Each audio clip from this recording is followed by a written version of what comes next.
टिप्पणी चाहता हूँ, इस खबर को आप कैसे लेते हैं? ये उनकी वेबसाइट पर भी है और यहाँ पर आप देख रहे हैं कि पीटीआई ने जारी की है ये खबर। हिंदुस्तान में बहुत सारे अखबारों ने छापी, इस पे चर्चा हो रही है।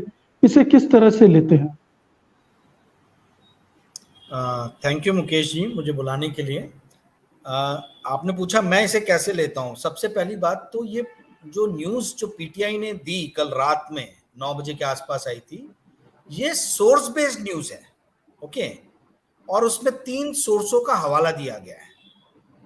मुझे ये नहीं समझ में आ रहा कि is this a news even, मतलब there is no credible evidence, fact, figure, name mention in that report. This is a rumour, this is a joke. I mean ऐसा अफवाह है, ऐसा सुना गया है, ऐसा बताया गया है नहीं कि नहीं, ये आने वाली है। इसकी वेबसाइट में ये मेंशन है कि मैं वो आता आने हूँ, वाले समय में। जी मैं आता हूँ उस चीज जी। पे भी आता हूँ। मेरा ये कहना है कि पीटीआई जो बोल रहा है, मैं पीटीआई की स्पेसिफिक न्यूज जिसको बाकी सभी पेपर्स ने उठाया, इंडिया के जितने भी मीडिया हैं इन सभी ने उठाया, कहीं पे भी ये फैक्ट चेक हुआ क्या कि भाई ये कौन सोर्स है, कौन कह रहा है? पीटीआई की न्यूज में भी वेबसाइट का मेंशन नहीं है। जो वेबसाइट का मेंशन आप कर रहे हैं वो वेबसाइट का मेंशन कहीं पे भी नहीं है पीटीआई की न्यूज में। उसमें क्लियरली कहा गया है, इनफैक्ट दूसरे भी जो पेपर्स की न्यूज आप देखेंगे तो उसमें कहा गया है 3 सोर्सेज हैं और सोर्सेज में किसी का नाम नहीं लिखा है। तो सवाल ये नहीं है कि न्यूज क्या है, सवाल ये है कि भाई ये न्यूज अभी आई क्यों है। यदि आप इसको न्यूज समझते हैं तो मैं तो इसको र्यूमर समझता हूं। सवाल ये है कि ये र्यूमर क्यों कल रात में आया, ये न्यूज कल क्यों रात में आई। इसका मतलब है कि कल रात में किसी को पता था कि आज शाम में सेबी की तरफ से कुछ जानकारी आने वाली है, कोई रिपोर्ट सबमिट होने वाली है, पहली चीज। दूसरी बात, यदि आप ये न्यूज को पढ़ेंगे पीटीआई की, या आज पीटीआई की न्यूज को जितने भी न्यूज़पेपर ने लिया उसका एनालिसिस करेंगे तो उस पूरे न्यूज से पेट्रियोटिज्म की झलक दिखती है। तो अब ये मुद्दा कोई एक कॉर्पोरेट गवर्नेंस का नहीं रह गया है, ये एक कोई मुद्दा कोई कॉर्पोरेट की गलती का नहीं रह गया है, ये कोई मुद्दा एक अडानी जैसी कंपनी का नहीं रह गया है, बल्कि अब ये मुद्दा बन गया है कि इसके अंदर में विदेशी ताकतों का हाथ है।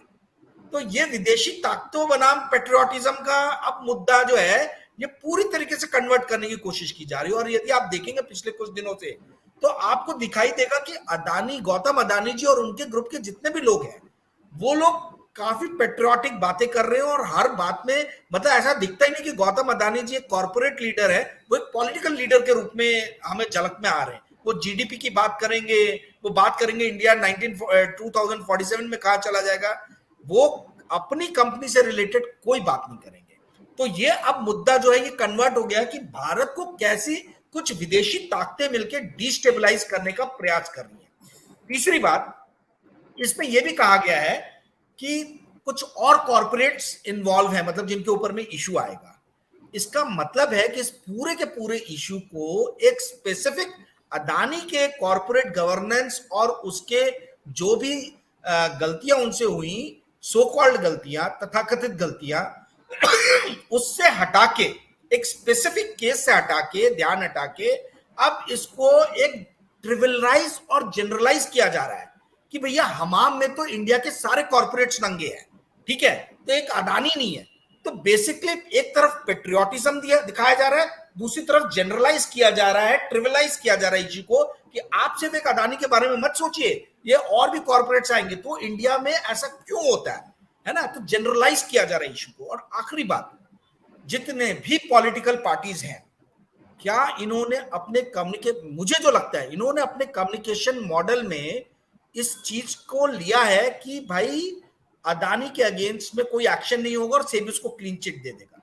पर मेरा कहना है कि यदि मान लीजिए कि अदानी के अगेंस्ट में सेबी ने कुछ नेगेटिव रिमार्क दिया और कुछ हल्के फुल्के उसके अगेंस्ट में एक्शन ले लिए, छोटे मोटे एक्शन ले लिए, तब क्या इन कम्युनिकेशन मॉडल्स को इन लोगों ने ऐसा बनाया है कि भाई जो इंडिया का आज तक का सबसे बड़ा economic, so called economic scandal सामने आया था, जिसके कारण एक कॉर्पोरेट हाउस का $150 बिलियन का मार्केट कैपिटलाइजेशन 15 दिन के अंदर में उड़ गया था, क्या वो एक ट्रिविलाइज और एक जनरलाइज इश्यू पे और कुछ प्रोसीजरल लैप्स के कारण हुआ था?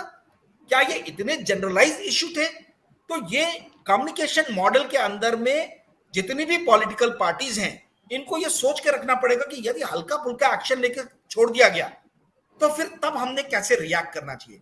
क्योंकि जो मुझे भी बातें सुनाई दे रही हैं, आम आदमी पार्टी, कांग्रेस, जो भी हमने देखा, इन लोगों के कम्युनिकेशन मॉडल में एक ही चीज नजर आ रही है कि ये मान के बैठे कि भाई अदानी के अगेंस्ट कोई एक्शन नहीं होगा।